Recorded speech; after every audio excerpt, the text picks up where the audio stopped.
Hello and welcome to another episode of Pulling Back the Chemo Curtain. And today we have a bit of a green theme going on here. If you can see all this, I have to get more skillful with holding this camera, or something more sophisticated like a stand. It's my 50th infusion today, and so that's a cause for celebration for a lot of reasons. Like, I'm a chemo lifer, so there's not going to be like a ringing the bell. I'll always be on some kind of treatment, whether it's chemo, targeted, immuno, something. And there's been so much support and so much love and so much holding my hand through this by the community here at MSK. And so we just had a big celebration. Everyone had some of this cake and they're all wearing green. And even my nurse who came back from Ethiopia brought me this scarf, and it actually is green as well. So there's just a lot of gratitude, because 50 infusions means, like, if you translate that into like a working job, like 9 to 6, it would be like 6 full weeks of just sitting and getting chemo. So, and from what we can tell or surmise, it looks like the chemo is working, because this cancer, which is particularly lethal and fast growing, is remaining stable. Albeit there's other like uncontrolled variables here that are likely also contributing, but in general, you know, it's been a success. So I'm just so grateful for that. And coming off an amazing weekend as well up in the Catskills with a soul tribe, where we sat in community and created a really safe container for processing some of the pain and suffering and trauma that we're all going through.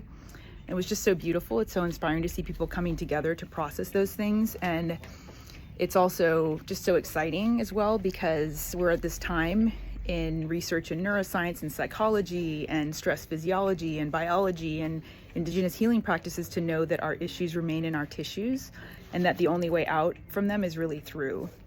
And that, you know, there really isn't sort of happiness without embracing and recognizing that pain is the corollary, right? Like left and right, and birth and death, and light and darkness. So, you know, there's great, if anyone's interested in doing more research, there's Dr. Gabor Mate, there's Bessel van der Kolk, there's Peter Levine, that talk a lot about this, like the somatics. And so it just meant a lot. And there's also other really beautiful wisdom as well, just from, you know, history, including Rumi, who says that the wound is where the light enters. Thich Nhat Hanh, no mud, no lotus.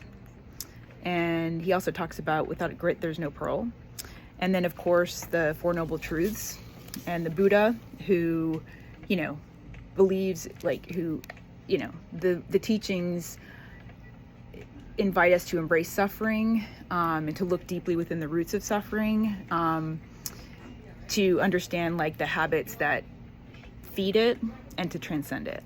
And there's some other great quotes. And I just love all this, because my journey has been one of such profound pain and beauty. And so just understanding how those opposites can exist in one life, in one situation, and seeing what the most skillful way is for processing these things. I'm also, of course, just always being taught by my clients, the people that I'm coaching around the world, who include particularly my group coaching practice, human rights defenders and change agents in like Afghanistan and Myanmar right now, who are constantly putting themselves in harm's way. I mean, obviously those are just two places that have kind of dropped off the international radar, but are still, you know, very, very dangerous, particularly for human rights defenders. And these people are, you know, subjecting themselves to conditions that are like 3 million times more lethal than my cancer. And just watching and holding space for them and seeing how skillfully they're handling that is just so inspiring. So yeah, so just feeling grateful today. You know, grappling with my mortality has been like just an amazing experience, and it's just been an honor to share it and to be met with such support, encouragement, and love. You know, for me, acknowledging my transience has been completely empowering, ironically. It's been really freeing and enabling, and you have to embrace the full spectrum, right? You don't get the joy without the pain. So, winning at cancer for me is winning at life, right? It's like living fully with it. So it's like not a death sentence, but a life sentence. How's that? And that means like reclaiming these pockets of joy, gratitude, depth and authenticity and sharing and connection with others, growth and adventure, and just being in a place of peace while allowing things to heal and engaging in healing on many different levels, and just bringing that also in and through and with the collective, just hoping that brings healing in our society. So just a few thoughts today. Sending you all so much love, and that's all.